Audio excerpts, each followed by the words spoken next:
آج 28 مئی 2023 ہے اور اب جو آرٹیکل میں ریکارڈ کرنے جا رہا ہوں یہ آرٹیکل میں نے 19 اکتوبر 2014 کو لکھا تھا، تو ملاحظہ فرمائیے۔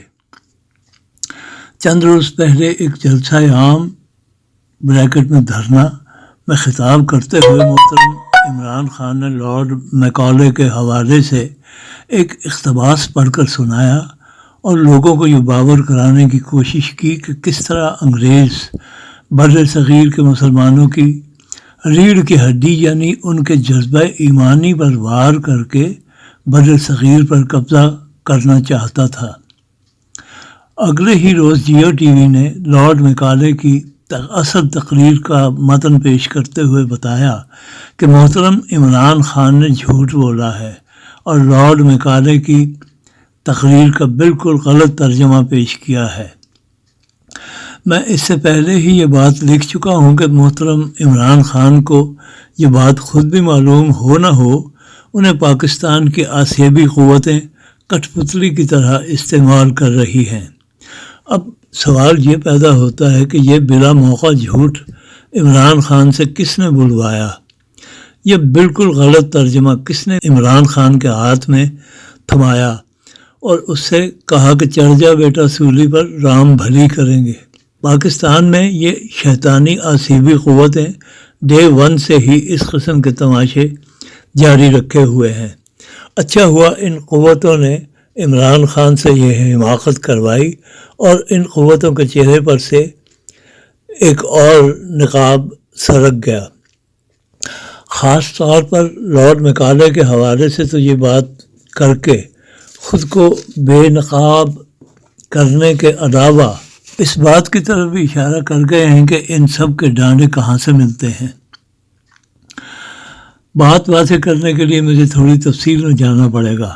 جیسا کہ جیو نے بتایا، یہ تقریر 2 فروری اس میں کی گئی تھی اور اس وقت تک بر صغیر پر انگریز کی عملاً حکومت قائم ہو چکی تھی۔ اس تقریر کو پڑھنے سے پتہ چلتا ہے کہ لارڈ میکالے ایک انسان دوست، صاحب علم اور انتہائی غیر متعصب شخص تھا۔ غیر متعصب بھی اس درجے کا کہ وہ اپنی کرسچین شناخت بھی چھپاتا تھا، یعنی صلیب اگر پہنتا بھی تھا تو اسے اجاگر کرنے کی بجائے چھپا کر رکھتا تھا، اور اسی طرح بول چال میں ایسے الفاظ خواہ نہیں شامل کرتا تھا جس کے اس کا شوخہ، یہ بریکٹ میں ہے، کرسچین ہونا ظاہر ہو، اور نہ ہی دفتر میں کوئی ایسی چیزیں ڈسپلے کرتا تھا جس سے اس کی مذہبی شناخت اجاگر ہوتی۔ ایسا وہ اس لیے کرتا تھا تاکہ جب ہندو، سکھ، مسلم یا دوسرے اور مذاہب کے لوگوں سے ایک حکمران کی طرح اس کی ملاقات ہو تو وہ خود کو چھوٹا یا غیر محفوظ نہ سمجھیں۔ کیا یہ بات قابل قدر ہے یا ایسے شخص کو برا بھلا کہا جانا چاہیے؟ میرے خیال میں اس بارے میں 2 رائے ہو ہی نہیں سکتی۔ لارڈ میکالے کا یہ طرز عمل اسے ایک انتہائی ثقہ قسم کا انسان اور سمجھدار و غیر متعصب حکمران ثابت کرتا ہے، اور یہ ایک قابل قدر صفت ہے۔ دوسری بات یہ کہ جو انتہائی اہم بات ہے، ایک حکمران اپنی رعایا کے بارے میں فکر مند نظر آیا ہے۔ وہ ان کی موجودہ حالت پر کڑ رہا ہے اور چاہتا ہے کہ ہندوستانی قوم جو اس وقت سپرسٹیشنز یعنی جادو، ٹوٹکے، ٹونے، تعویذ، گنڈے اور بھوت پریت پر یقین رکھتی تھی، لہٰذا حقائق سے چشم پوشی کرتے ہوئے کسی ہوائی مخلوق کی طرح زندہ تھی، اس طلسم کی کیفیت سے آزاد ہو کر حقائق کو دیکھنے، سمجھنے اور پرکھنے کے قابل ہو سکے۔ چنانچہ وہ انہیں جدید علوم سے روح شناس کرانے کی بات کرتا نظر آتا ہے تاکہ سائنسی علوم سے بہرہ ور ہو کر ہندوستانی قوم اپنے قدموں پر کھڑی ہو سکے۔ ساتھ ہی وہ یہ بھی کہتا ہے کہ وہ نہیں کہہ سکتا کہ یہ قوم کبھی انگریز قوم کے برابر بھی آ سکے گی یا نہیں، لیکن وہ یہ بھی کہتا ہے کہ حکمران ہونے کے ناطے ہمیں یہ کوشش خلوص نیت کے ساتھ کرنی چاہیے۔ چنانچہ وہ دلی کے مدرسے اور بنارس کے ہندو ادارے کی امداد بند کر کے ایک نئے تعلیمی نظام پر پیسہ خرچ کرنے کی بات کرتا ہے، جس میں اسکولز، کالجز اور یونیورسٹیاں بنائی جائیں اور وہاں ہندوستانی قوم کو بلا تخصیص جدید علوم پڑھائے جائیں۔ اب سپرسٹیشن کا ترجمہ صرف عمران خان یا پھر صرف وہ صحابی جو جذبہ ایمانی سے لبریز ہیں کر سکتے ہیں، جنہوں نے لارڈ میکالے کی تقریر کا قیمہ کوٹ کر اپنے کٹھ پتلی حکمران ان ویٹنگ کو دیا۔ یہاں سے بخوبی اندازہ ہو سکتا ہے کہ محترم عمران خان کو کس قسم کے لوگ ہینڈل کر رہے ہیں اور آگے چل کر بھی کیا کچھ ہونے والا ہے۔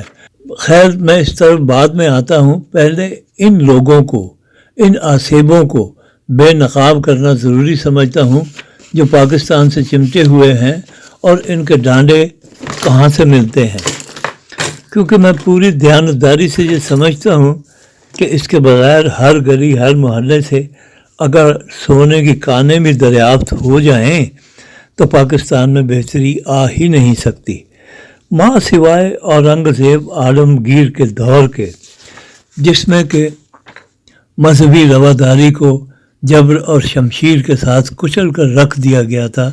پوری اسلامی حکومتیں سبھی مذاہب کے ساتھ رواداری سے پیش آتی نظر آتی ہیں اور ہر ایک کو اپنے اپنے مذہب پر کاربند رہنے کی آزادی دیتی نظر آتی ہیں۔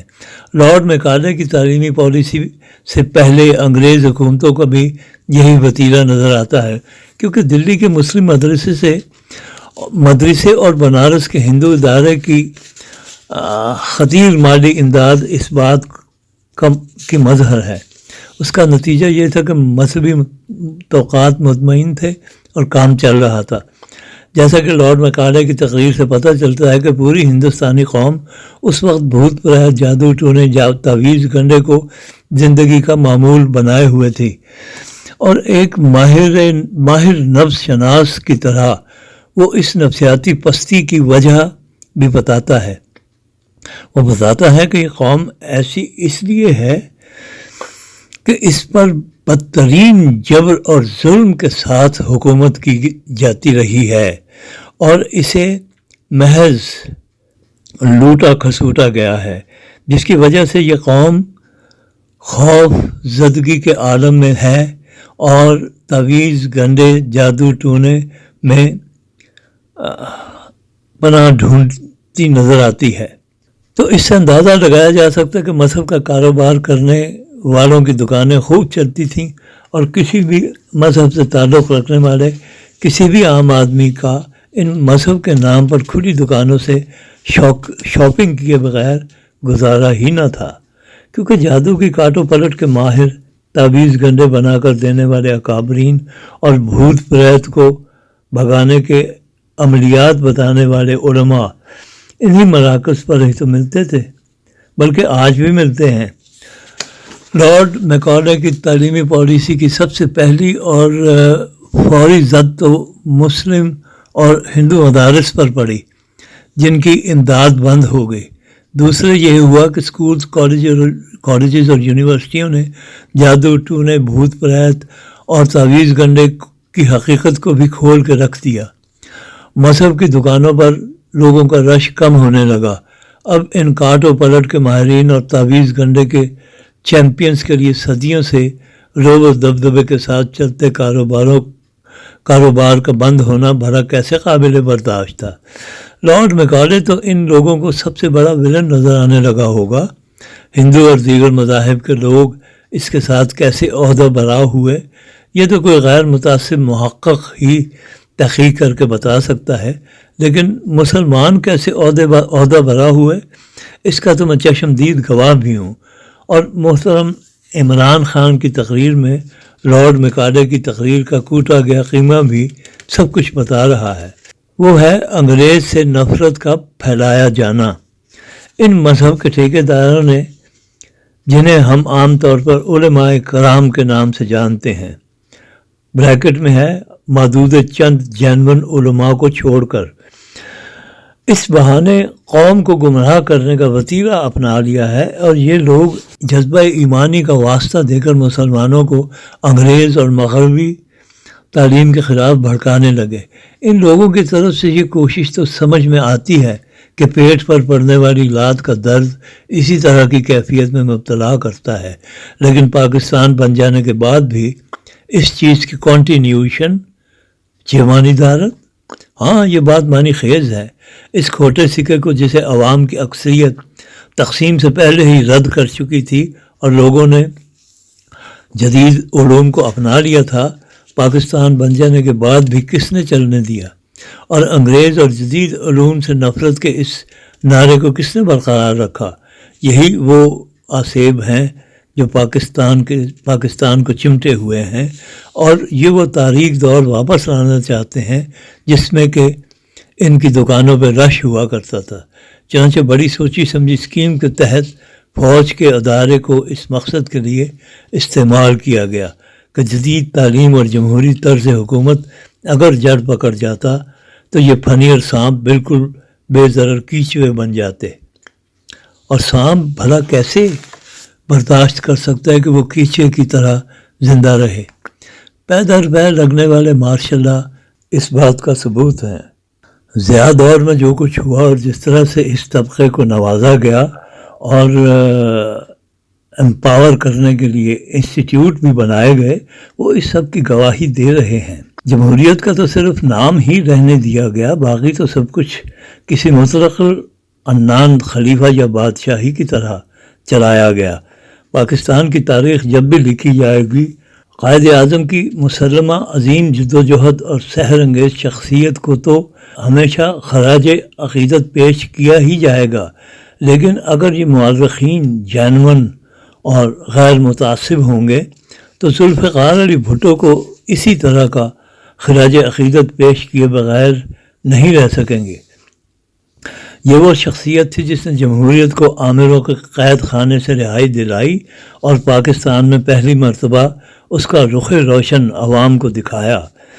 شروع میں بھٹو کیوں ایوب خان کے ساتھ تھا، وہ کس کو کیا خراج تحسین پیش کرتا رہا، یہ سب شاید اس کے حق میں نہیں جاتا، لیکن ان سب داغوں کو اس نے جس طرح اپنے بعد کے طرز عمل سے دھو ڈالا، اس کا پاسٹ بتاتے وقت یقیناً مد نظر رکھا جائے گا، اور اس کی جمہوریت کی بحالی اور متفقہ آئین دینے کی قابل تحسین کوششوں کو کبھی بھی نظر انداز نہیں کیا جا سکے گا۔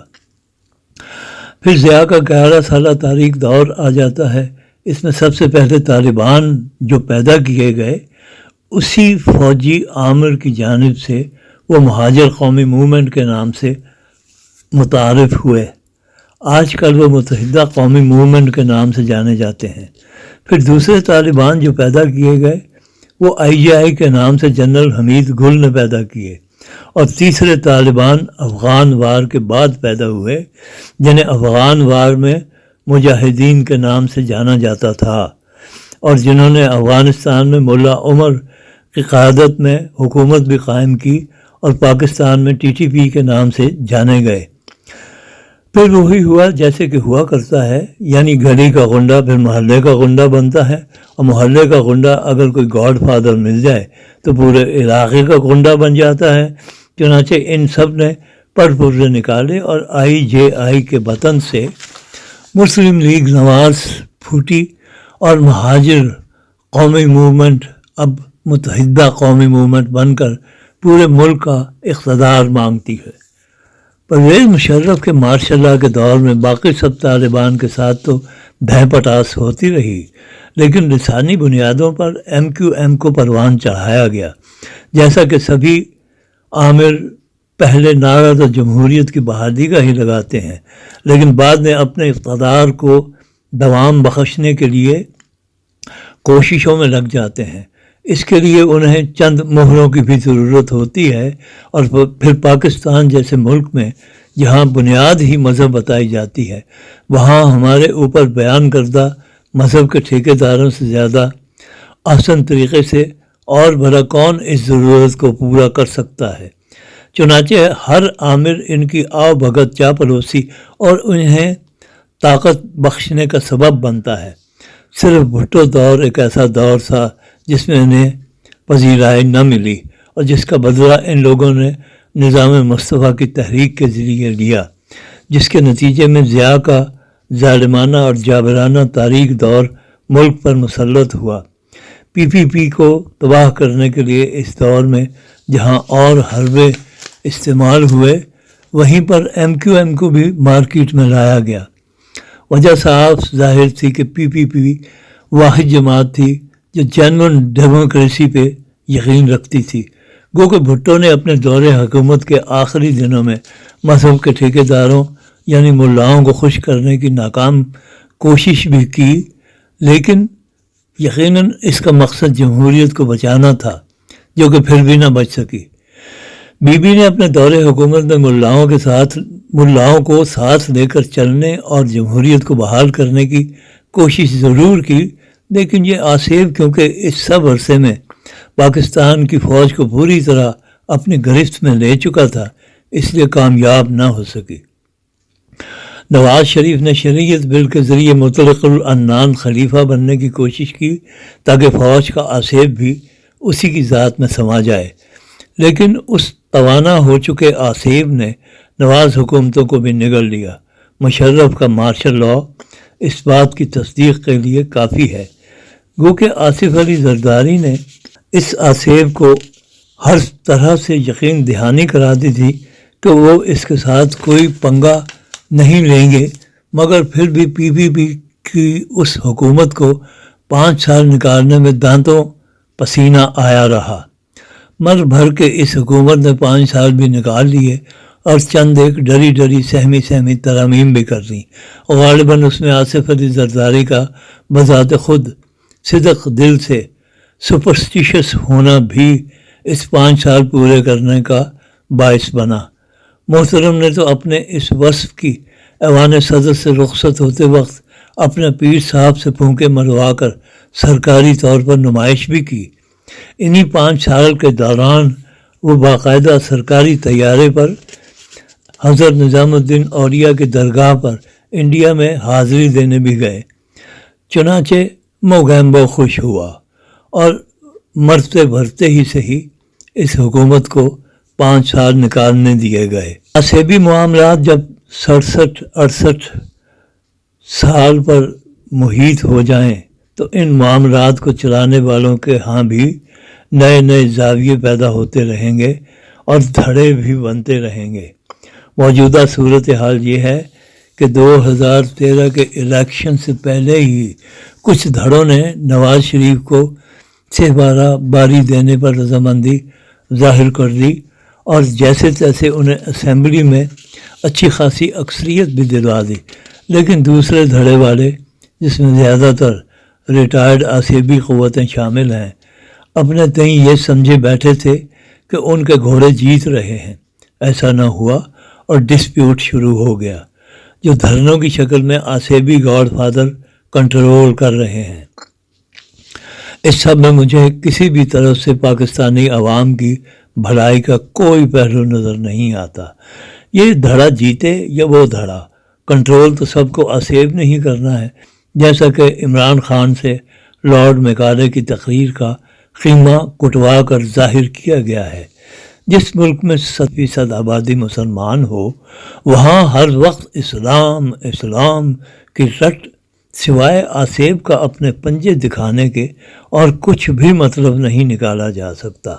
ہر پارٹی میں 2-4 الیکٹیبل مخدوم تو ہیں ہی، تو پھر حقائق سے نفرت اور سپرسٹیشنز کی پروموشن تو ہوتی رہے گی۔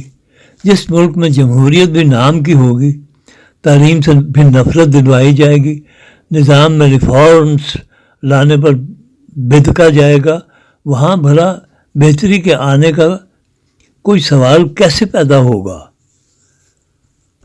نئی آمد بلاول بھٹو زرداری کے لیے میں نیک تمنائیں تو ضرور رکھتا ہوں، اس کی کامیابی کے لیے دعا گو بھی ہوں، لیکن میں اس نوجوان سے یہ سوال ضرور کروں گا کہ کیا اس آصف سے لڑ سکو گے؟ کیا اپنے باپ سے بغاوت کر سکو گے؟ کیا اپنی پھوپھوں کی ناراضگی مول لے سکنے کی ہمت ہے تم میں؟ کہ جمہوریت کو پھر واقعی اس ملک کا سیاسی نظام بنا دو گے؟ مجھے شک ہے، لیکن پھر بھی میری نیک تمنائیں اور دعائیں تمہارے ساتھ ہیں کہ نا امیدی بھی گناہ ہے۔ اس کے باوجود میں مجبور ہوں کہ تم سے بھی کوئی بڑی توقع نہ رکھوں۔ باقی اگر یہ آصف کسی طرح کیچوا بن گیا تو پھر تو کچھ بھی ممکن ہے۔ اکثر و بیشتر مسلمان ملکوں کی حالت ایسی ہی ہے۔ تقریباً 200 سال پہلے یورپ بھی اسی کیفیت سے گزر چکا ہے کہ جہاں پوپ کی مطلق لعنانیت انہیں کسی کروٹ بھی چین نہیں لینے دیتی تھی، لیکن پھر جنگوں کے نہ ختم ہونے والے سلسلے سے تنگ آ کر ان لوگوں نے سبق سیکھا اور اس پھنکارتے ہوئے ناک کو کیچوے میں بدل کر اپنی اپنی قومی زندگیوں میں جمہوریتوں کو مضبوط کیا اور خوشیوں اور خوشحالیوں کا پھل چکھنا شروع کر دیا۔ انڈونیشیا، ملائیشیا اور پاکستان کے بھٹو دور میں کچھ جزوی کامیابی نظر آتی ہے، لیکن صحیح معنوں میں اگر کسی مسلم ملک میں اس زہریلے ناگ کو کسی نے کیچوا بنایا ہے تو وہ مصطفیٰ کمال پاشا تھا، جسے اسی حوالے سے اتا ترک یعنی ترکوں کے باپ کا درست طور پر خطاب دیا گیا۔ سننے میں آتا ہے کہ یہ کیچوا پھر سے زہریلا ناگ بننے کی کوشش کر رہا ہے، لیکن وہاں سے یعنی ترکی سے یہ اچھی خبریں بھی آتی رہتی ہیں کہ عوام ہوشیار ہیں اور اس طرح کی کوششوں کو ناکام بنانے میں کوشاں رہتے ہیں۔ میری دعائیں ترک عوام کے ساتھ ہیں۔ خدا انہیں ہر بلا سے محفوظ رکھے کہ ان لوگوں نے بڑی تکلیفوں کے بعد اس شیشناک کو کیچوا بنتے دیکھا تھا۔ اور ہاں، میں یہ ضروری بات لکھنا شاید بھول رہا تھا کہ پورے بر صغیر کے عوام کو چاہیے کہ لارڈ میکالے کو اپنے ایک بڑے ہی قابل قدر محسن کی طرح یاد رکھیں۔ میں تو سمجھتا ہوں کہ پورے پاکستان کی لائبریریوں میں، کالجوں، یونیورسٹیوں اور اسکولوں میں اس قابل احترام شخصیت کی تصاویر آویزاں کی جانی چاہیے۔ اس اکیلے شخص کی کاوشوں نے اور اس کی تعلیمی پالیسی نے کس طرح پورے بر صغیر کی کایا پلٹ کر رکھ دی۔ بنگلہ دیش اور بھارت کو بھی چاہیے کہ وہ بھی ایسا ہی کریں۔ بر صغیر کی کون سی بڑی شخصیت ہے جس نے ان سکولز، کالجز اور یونیورسٹیوں سے فیض حاصل نہ کیا ہو، بلکہ ان میں سے اکثر تو برطانیہ اور یورپ کی دیگر تعلیمی درسگاہوں سے بھی فیضیاب ہوئے۔ یہاں میں برطانوی پارلیمنٹ کے اس وقت کے تمام ممبران کو بھی خراج تحسین پیش کروں گا کہ جنہوں نے لارڈ میکالے کی معقولیت پر مبنی ہندوستانی تعلیمی پالیسی پر لارڈ میکالے کی تقریر کو نہ صرف توجہ اور دلچسپی سے سنا بلکہ اس کی منظوری بھی دی۔